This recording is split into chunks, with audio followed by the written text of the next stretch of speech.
Shri Harikrishna Heights इथं अत्यंत वाजवी दरात 25 एमिनेट्स आणि प्रशस्त पार्किंगसह 2 आणि 3 BHK रेडी पोझिशन फ्लॅट्स उपलब्ध. बुकिंगसाठी संपर्क पार्श्वनाथ प्रोजेक्ट 9090 78 78 33.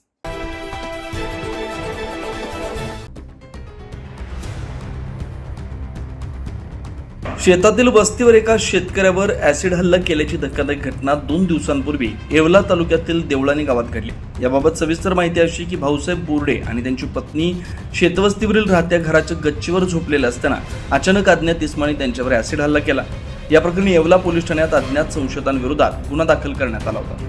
सदर घटनेचं गांभीर्य ओळखून येवला तालुका पोलीस ठाणे आणि स्थानिक गुन्हे शाखेच्या पथकानं घटनास्थळ आणि परिसराची पाहणी करून तात्काळ संशयितांचा शोध सुरू केला. तपासादरम्यान घटनास्थळी भौतिक पुराव्यांच्या आधारे दोघा संशयितांना पोलिसांनी ताब्यात घेतलं.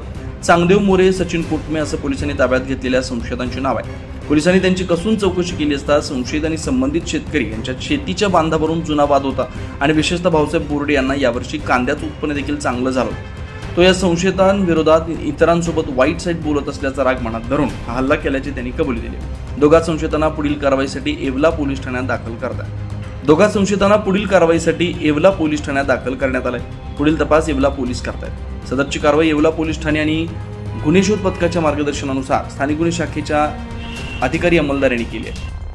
त्यामध्ये त्याला अपमानित केल्यासारखं वाटलं आणि ह्या अँगलनी तो गुन्हा त्या ठिकाणी त्याचा गुन्हा घडलेला आहे. म्हणजे ते ज्यांच्यावर ऍसिड हल्ला झाला ते म्हटले का याच्याकडे चांगला पीक येत नाही. हा, त्याच्यामध्ये तो जो आहे तो त्यांच्यामध्ये तो वाद झाला. काही रेकॉर्ड वगैरे आहेत?